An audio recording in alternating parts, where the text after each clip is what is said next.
కొంచెం చచ్చిపోండి మావయ్య గారు. చచ్చిపోనా? ఇప్పుడే చచ్చిపోండి. చచ్చిపోనన్నా. మీకు తెలియకుండానే మీ ప్రాణం పోయేలా చేస్తామండి.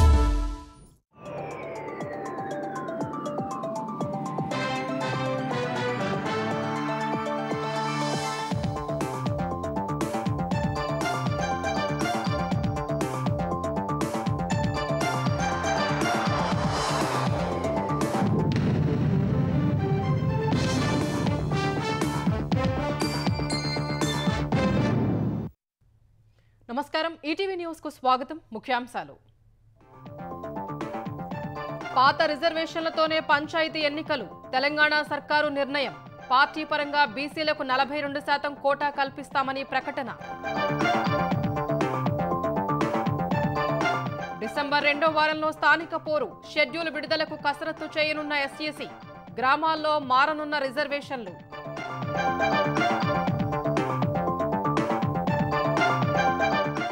మూడు తరాలను తుడిచిపెట్టిన సౌదీ ప్రమాదం.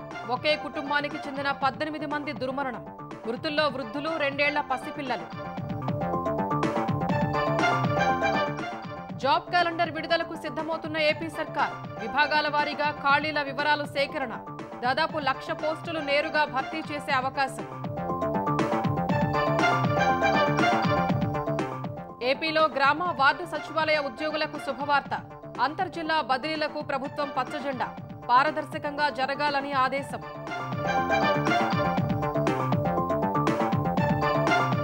హమాస్ తరహాలో డ్రోన్ దాడులకు ఉగ్రవాదుల కుట్ర. బిలాల్ అరెస్టుతో బయటపడిన పన్నాగం. ఢిల్లీ ఘటనలో ఎన్ఐఏ దర్యాప్తు ముమ్మరం.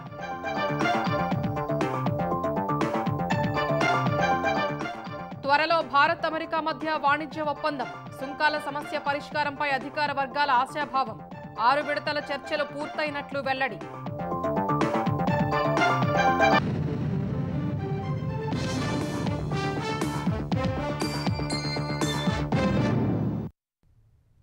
పాత రిజర్వేషన్ల విధానంతో గ్రామ పంచాయతీ ఎన్నికలు నిర్వహించాలని తెలంగాణ మంత్రివర్గం నిర్ణయించింది. వచ్చే నెలలో పంచాయతీ ఎన్నికలు పూర్తయ్యేలా కసరత్తు చేయాలని అధికారుల్ని ఆదేశించింది. 50% మించకుండా పంచాయతీలు, వార్డుల వారీగా రిజర్వేషన్ల సంఖ్యపై వారం రోజుల్లో డెడికేటెడ్ కమిషన్ నివేదిక కోరాలని నిర్ణయించింది. బీసీలకు 42% రిజర్వేషన్లపై కోర్టు కేసులు కొలిక్కి వచ్చాకే ఎంపీటీసీ, జెడ్పీటీసీ ఎన్నికలు మాత్రం జరపాలని కేబినెట్ తీర్మానించింది. పంచాయతీ ఎన్నికల్లో పార్టీ పరంగా 42% సీట్లు ఇవ్వనున్నట్లు మంత్రి పొంగులేటి శ్రీనివాసరెడ్డి ప్రకటించారు. పాత రిజర్వేషన్ల విధానంలో గ్రామ పంచాయతీ ఎన్నికలు జరపాలని తెలంగాణ కేబినెట్ నిర్ణయించింది. అయితే బీసీలకు 42% రిజర్వేషన్ల వివాదం తేలిన తర్వాతే ఎంపీటీసీ, జెడ్పీటీసీ ఎన్నికలు నిర్వహించాలని తీర్మానించింది. సీఎం రేవంత్ రెడ్డి అధ్యక్షతన సచివాలయంలో సమావేశమైన తెలంగాణ కేబినెట్ 29 అంశాలపై సుమారు 6 గంటల పాటు చర్చించింది. పంచాయతీ ఎన్నికలు నిర్వహించాలని హైకోర్టు స్పష్టంగా ఆదేశించినందున ముందుగా వాటిని పూర్తి చేయాలని కేబినెట్లో నిర్ణయం తీసుకున్నారు. గ్రామాల్లో పాలనా వ్యవస్థ పూర్తిగా నిర్వీర్యమవుతున్న నేపథ్యంలో వీలైనంత త్వరగా పంచాయతీ ఎన్నికలు జరపాలని తీర్మానించారు. 15వ ఆర్థిక సంఘం కాలపరిమితి మార్చి 31తో ముగియనుంది. అప్పట్లోగా పంచాయతీ ఎన్నికలు పూర్తి కాకుంటే గ్రామాలకు అందాల్సిన ఆర్థిక సంఘం నిధులు సుమారు 3,000 కోట్లు అందకుండా పోయే ప్రమాదం ఉన్నందున డిసెంబర్లోనే పంచాయతీ ఎన్నికలు పూర్తి చేయాలని అధికారుల్ని కేబినెట్ ఆదేశించింది. బీసీ రిజర్వేషన్లపై కోర్టు కేసులు తేలేందుకు సమయం పట్టనున్నందున హైకోర్టు ఇచ్చిన తీర్పు, సుప్రీంకోర్టు సూచన మేరకు 50% లోపు రిజర్వేషన్లతోనే ఎన్నికలకు వెళ్లాలని నిర్ణయించారు. ఇంతకుముందు బీసీలకు 42% రిజర్వేషన్లు కల్పించాలని డెడికేటెడ్ కమిషన్ నివేదిక ఇచ్చింది. ఇప్పుడు ఎన్నికలకు వెళ్లాలంటే 50% మించని రిజర్వేషన్ల జాబితా మరోసారి డెడికేటెడ్ కమిషన్ నుంచి తెప్పించుకోవాల్సి ఉంటుంది. ఈ నేపథ్యంలో గ్రామ పంచాయతీ సర్పంచ్, వార్డు సభ్యుల రిజర్వేషన్ల సంఖ్యపై డెడికేటెడ్ కమిషన్ నుంచి నివేదిక కోరాలని కేబినెట్ తీర్మానం చేసింది. వారం రోజుల్లో ఈ ప్రక్రియ పూర్తి చేసి కేబినెట్ ఆమోదం పొందాలని సూచించింది. అయితే పంచాయతీ ఎన్నికల్లో బీసీలకు కాంగ్రెస్ తరపున 42% సీట్లు ఇవ్వనున్నట్లు మంత్రి పొంగులేటి శ్రీనివాసరెడ్డి వెల్లడించారు. ఈ ప్రభుత్వం బీసీలకి 42% రిజర్వేషన్ కల్పించాలని శత విధాల ప్రయత్నం చేసిన కోర్టులలో కూడా ప్రభుత్వానికి వ్యతిరేకంగా నిర్ణయం వచ్చిన కారణం చేత రాష్ట్ర ప్రభుత్వం కోర్టులో ఫైట్ చేస్తూనే 15th ఫైనాన్స్ కమిషన్ నుంచి రాష్ట్రానికి రావాల్సిన, లోకల్ బాడీస్ కి రావాల్సిన సుమారు 3,000 కోట్లు ఈ మార్చితో అవి ల్యాప్స్ అయిపోయే పొజిషన్ ఉంది. దాన్ని దృష్టిలో పెట్టుకొని పార్టీ పరంగా బీసీ సోదరులకి 42% రిజర్వేషన్లో సీట్లు అలాట్ చేస్తూ గ్రామ పంచాయతీ ఎన్నికలు నిర్వహించాలని ఈ రోజు కేబినెట్ నిర్ణయించడం జరిగింది. మిగిలిన ఎంపీటీసీలు, జెడ్పీటీసీలు, మున్సిపల్ కార్పొరేషన్లు అన్నీ కూడా కోర్టులో ఒక కంక్లూజన్ వచ్చిన తర్వాతనే వాటిని నిర్ణయం తీసుకోవాలని కూడా కేబినెట్ నిర్ణయించడం జరిగింది. ఇటీవల కన్నుమూసిన ప్రముఖ కవి అందెశ్రీ కుమారుడు దత్తసాయికి డిగ్రీ కాలేజీ అసిస్టెంట్ ప్రొఫెసర్గా ఉద్యోగం కల్పించేందుకు తెలంగాణ కేబినెట్ ఆమోదం తెలిపింది. తెలంగాణ ఉద్యమంలో అందెశ్రీ పాత్రను భావితరాలకు తెలియజేసేలా ఆయన పేరుతో స్మృతివనం ఏర్పాటు చేయాలని నిర్ణయం తీసుకుంది.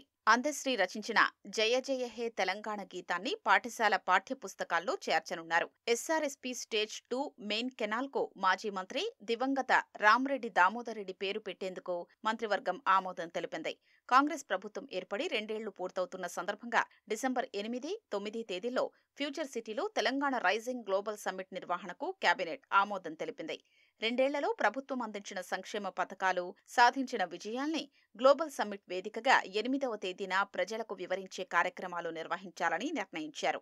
డిసెంబర్ 9న తెలంగాణ రైజింగ్ 2047 విజన్ డాక్యుమెంట్ ఆవిష్కరించనున్నారు. పేదవాళ్ల కోసం సంక్షేమ కార్యక్రమాలతో పాటు రాష్ట్ర అభివృద్ధితో పాటు వీటన్నిటితో పాటు 4th సిటీ ఏదైతే ఉందో అక్కడ ఒక గ్లోబల్ సమ్మిట్ డిసెంబర్ 8, 9 నాడు ఏర్పాటు చేయాలని, దానికి కావలసిన ఏర్పాట్లన్నీ యుద్ధ ప్రాతిపదిక మీద పూర్తి చేయాలని కేబినెట్ లో నిర్ణయించుకోవడం జరిగింది. గిగ్ ప్లాట్ఫామ్ కార్మికుల సంక్షేమం, భద్రత కోసం రూపొందించిన Telangana platform based gig workers registration, social security, welfare బిల్లును మంత్రివర్గం ఆమోదించింది.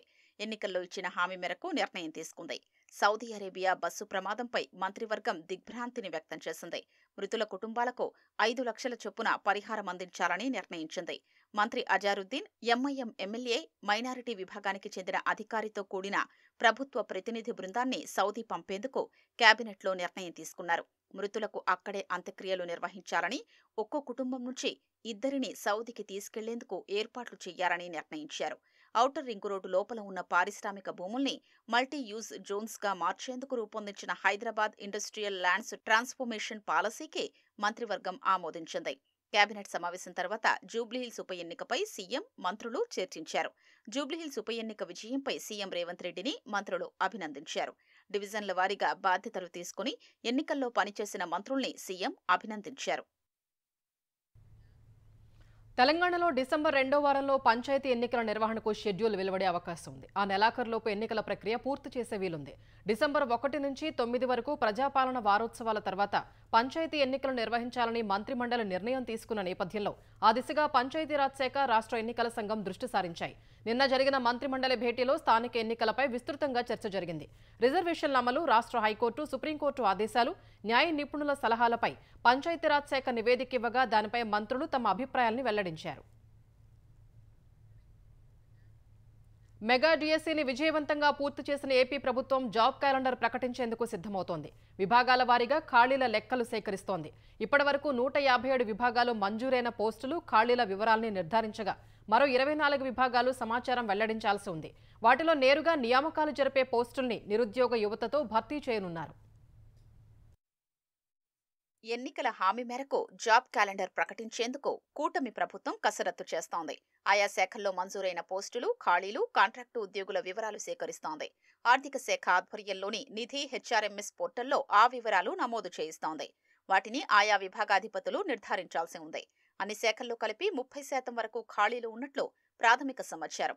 అందులోని కొన్ని పోస్టుల్లో కాంట్రాక్టు ఉద్యోగులు పనిచేస్తున్నారు. ఇప్పటి వరకు 157 విభాగాలు మంజూరైన పోస్టులు, ఖాళీల వివరాల్ని నిర్ధారించాయి. ఆ ప్రకారంగా 99,000 వరకు ఖాళీలు ఉండనున్నాయి. మరో 24 విభాగాలు ఖాళీల వివరాల్ని నిర్ధారించలేదు.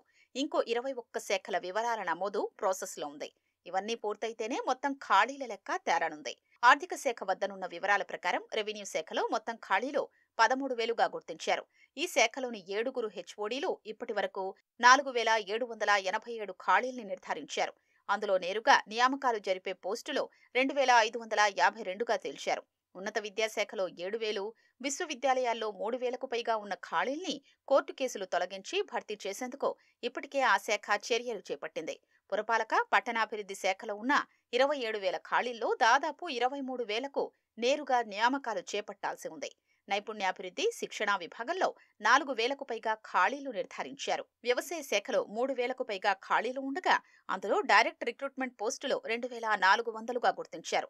పంచాయతీరాజ్ శాఖలో 26,000 పోస్టుల్ని నిర్ధారించారు. మహిళా, శిశు, విభిన్న ప్రతిభావంతులు, సీనియర్ సిటిజన్స్ విభాగంలో 2,400 ఖాళీలు ఉన్నాయి. అందులో నేరుగా నియామకాలకొచ్చే పోస్టులు 1,820గా గుర్తించారు. ప్రజారోగ్యం, కుటుంబ సంక్షేమ విభాగంలో 10,000 వరకు పోస్టులు ఉండనున్నాయి. ఏపీఎస్పీ, ఇంటర్మీడియట్ విద్య, directorate of secondary health, Kurnool జలవనరుల ప్రాజెక్టులు, దేవాదాయ, కడప జలవనరుల శాఖ ప్రాజెక్టులు, ప్రజా గ్రంథాలయాలు, AP Bhavan, NCC, printing stationery, stores purchase లాంటి విభాగాలు ఆన్లైన్ నమోదును పూర్తి చేయాల్సి ఉంది. గ్రామ వార్డు సచివాలయ ఉద్యోగులకు ఆంధ్రప్రదేశ్ ప్రభుత్వం తీపి కబురు అందించింది. ఎంతో కాలంగా ఎదురుచూస్తున్న అంతర్జిల్లా బదిలీలకు ఆమోదం తెలిపింది. స్పౌస్ కోటా కింద ఉద్యోగులకు స్థానచలనం కల్పించనుంది. బదిలీల ప్రక్రియను నెల 30 నాటికి పూర్తి చేయాలని ఏపీ గ్రామ వార్డు సచివాలయాల శాఖ ఆదేశించింది. ఈ మేరకు 1-2 రోజుల్లో షెడ్యూల్ విడుదల చేయనుంది. కోరుకున్న స్థానంలో ఖాళీ ఉంటేనే బదిలీ వర్తిస్తుందని సర్కారు తెలిపింది. బదిలీల ప్రక్రియ పారదర్శకంగా జరపాలని సంబంధిత అధికారుల్ని ప్రభుత్వం ఆదేశించింది. భార్య లేదా భర్త ఇద్దరిలో ఒకరు ప్రభుత్వ ఉద్యోగి, మరొకరు ప్రైవేటు ఉద్యోగి అయితే బదిలీ వర్తించదని స్పష్టం చేసింది. ఉమ్మడి జిల్లాల స్థాయిలో అందుబాటులో ఉన్న ఖాళీల జాబితాను ప్రచురించాలని సంబంధిత జిల్లాల హెచ్ఓడీల్ని ప్రభుత్వం ఆదేశించింది. ఏదైనా క్రమశిక్షణా చర్యలు లేదా ఏసీబీ లేదా విజిలెన్స్ విచారణ ఎదుర్కొంటున్న ఉద్యోగులు ఎంపీడీఓ లేదా మున్సిపల్ అధికారుల నుంచి నో డ్యూ సర్టిఫికేట్ను సమర్పించాల్సి ఉంటుంది. కేసును బట్టి కమిషనర్ వారి బదిలీ అభ్యర్థన పరిశీలిస్తారు. ఆంధ్రప్రదేశ్లో అన్నదాత సుఖీభవ, పీఎం కిసాన్ పథకం 2వ విడత నిధుల విడుదలకు రంగం సిద్ధమైంది. ఏపీ ప్రభుత్వం రేపు రైతుల ఖాతాల్లో ఈ నిధులు జమ చేయనుంది. కమలాపురం నియోజకవర్గంలో జరిగే కార్యక్రమంలో సీఎం చంద్రబాబు ఈ నిధుల్ని విడుదల చేయనున్నారు. దీనివల్ల 46,85,838 మంది రైతులు ప్రయోజనం పొందనున్నారు. ఒక్కో రైతు ఖాతాలో కేంద్రం వాటా 2,000, రాష్ట్రం వాటా 5,000 చొప్పున మొత్తం 7,000 జమ కానున్నాయి. రాష్ట్రమంతా జరిగే ఈ కార్యక్రమంలో మంత్రులు, ఎంపీలు, ఎమ్మెల్యేలు పాల్గొనాలని చంద్రబాబు సూచించారు.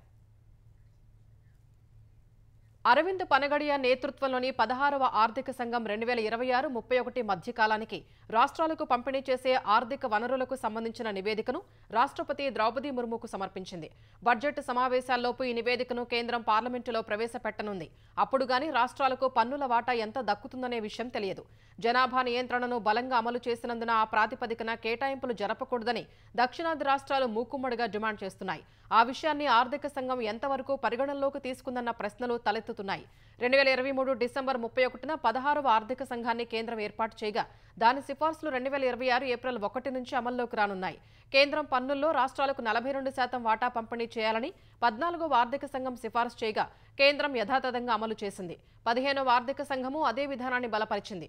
రాష్ట్రాలకు 41% కొత్తగా, కేంద్ర పాలిత ప్రాంతంగా ఏర్పడిన జమ్మూ కశ్మీర్కు 1% కలిపి 42% పన్నుల వాటా పంపిణీ సిఫార్సు చేయగా ఆ నివేదికను కేంద్రం అమలు చేసింది. ఇప్పుడు 16వ ఆర్థిక సంఘం ఏం సిఫార్సు చేసిందన్న దానిపై ఉత్కంఠ నెలకొంది. ఢిల్లీ ఉగ్రదాడి ఘటనలో కీలక విషయాలు వెలుగులోకి వచ్చాయి. 2023 అక్టోబర్ 7న ఇజ్రాయెల్పై హమాస్ చేసిన దాడి తరహాలో భారత్లో దాడులకు కుట్ర పన్నినట్లు జాతీయ దర్యాప్తు సంస్థ ఎన్ఐఏ గుర్తించింది. ఇందుకోసం నిందితులు భారీగా డ్రోన్లు, రాకెట్లు తయారు చేసేందుకు ప్రణాళికలు చేసినట్లు అధికారులు తెలిపారు. ఈ మేరకు ఎర్రకోట వద్ద ఆత్మాహుతి దాడికి పాల్పడిన ఉమర్ నబీకి కీలక అనుచరుడుగా భావిస్తున్న జస్సిర్ బిలాల్ అరెస్టు చేసిన ఎన్ఐఏ ఈ భారీ ముప్పును గుర్తించింది. శ్రీనగర్లో బిలాల్ అలియాస్ డానిష్ను అధికారులు అరెస్ట్ చేశారు. డ్రోన్లు, రాకెట్ల తయారీలో బిలాల్ నిపుణుడని తెలిపారు. కారు బాంబు తయారీకి ఉమర్కు సాంకేతిక సహకారం అందించినట్లు గుర్తించారు. బిలాల్ సాయంతో ఉమర్ నబీతో పాటు ఫరీదాబాద్ ఉగ్ర మాడ్యూల్ నిందితులు హమాస్ దాడి తరహాలో ప్లాన్ చేశారని అధికారులు తెలిపారు. రద్దీగా ఉండే ప్రాంతాలపై ఆయుధ డ్రోన్లతో దాడి చేసి ఎక్కువ ప్రాణనష్టం కలిగించాలని ప్రణాళికలు చేసుకున్నట్లు తెలుస్తోంది. అటు ఎర్రకోట పేలుడు ఘటనలో మృతుల సంఖ్య 15కు పెరిగింది. ఆసుపత్రిలో చికిత్స పొందుతున్న మరో 2 ప్రాణాలు కోల్పోయారు. ముస్లింల ఆధ్యాత్మిక ఉమ్రా యాత్ర తీవ్ర విషాదాన్ని నింపింది. మక్కా యాత్ర అనంతరం సౌదీలో జరిగిన ఘోర రోడ్డు ప్రమాదంలో 45 మంది హైదరాబాదీలు మృతి చెందగా వారిలో ఒకే కుటుంబానికి చెందిన వారు 18 మంది ఉన్నారు. 3 తరాలను ప్రమాదం కబళించటం అందర్నీ కలిచివేస్తోంది. పండు వృద్ధుల నుంచి పాలబుగ్గల పసివాళ్లు మంటల్లో సజీవ దహనమయ్యారు. ఆ కుటుంబంలో ఒక్కరు మాత్రం యాత్రకు వెళ్లడం కుదరక ప్రాణాలతో ఉన్నారు. అందర్నీ పోగొట్టుకున్న ఆ ఒక్కరిని ఓదార్చటం ఎవరితరం కాలేదు.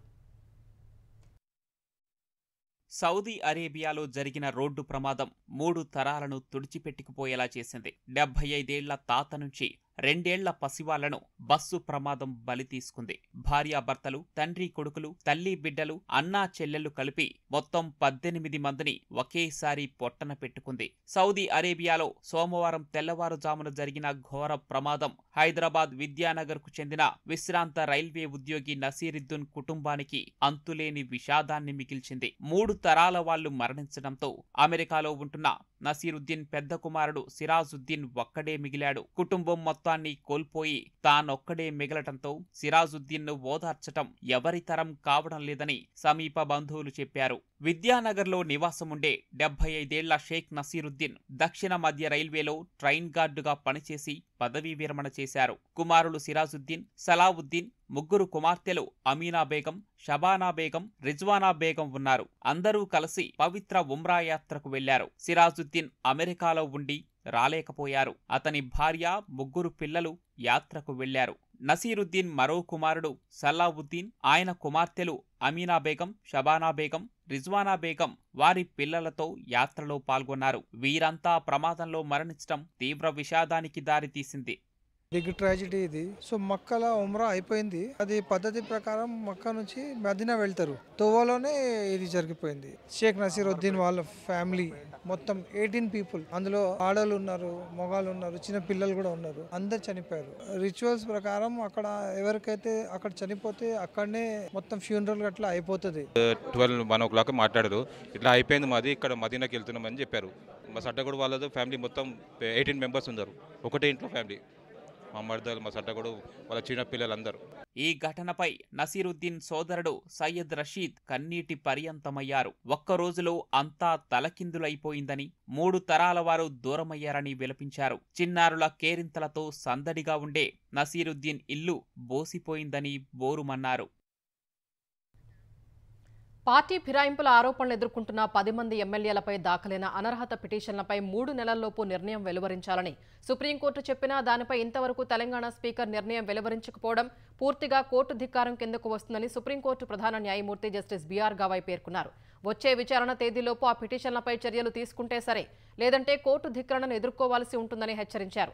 ఇందులో స్పీకర్ రాజ్యాంగ రక్షణను అనుభవించలేరని తాము ఇదివరకే చెప్పామని, అందువల్ల కొత్త సంవత్సరం ఎక్కడ జరుపుకోవాలనుకుంటున్నారో నిర్ణయించుకునే స్వేచ్ఛను ఆయనకే వదిలేస్తున్నామని వ్యాఖ్యానించారు. సుప్రీంకోర్టు ఆదేశాలను ఉల్లంఘించిన స్పీకర్ గడ్డం ప్రసాద్ కుమార్పై కోర్టు ధిక్కరణ కింద చర్యలు తీసుకోవాలని కోరుతూ బీఆర్ఎస్ కార్యనిర్వాహక అధ్యక్షుడు కేటీఆర్ దాఖలు చేసిన పిటిషన్తో పాటు మరో 2 పిటిషన్లపై విచారించిన జస్టిస్ గవాయ్ నేతృత్వంలోని ధర్మాసనం ఈ 3 పిటిషన్లలో ప్రతివాదులకు నోటీసులు జారీ చేసి 4 వారాల్లో సమాధానం చెప్పాలని నిర్దేశిస్తూ విచారణ వాయిదా వేసింది.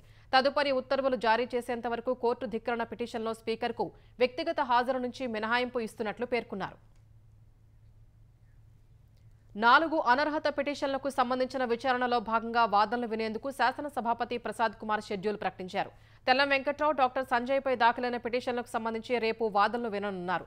పోచారం శ్రీనివాసరెడ్డి, అరకిపూడి గాంధీపై దాఖలైన పిటిషన్లపై ఈ నెల 20న విచారణ జరగనుంది. పిటిషనర్లు, ప్రతివాదుల తరపు న్యాయవాదులు వాదనలు వినిపించనున్నారు.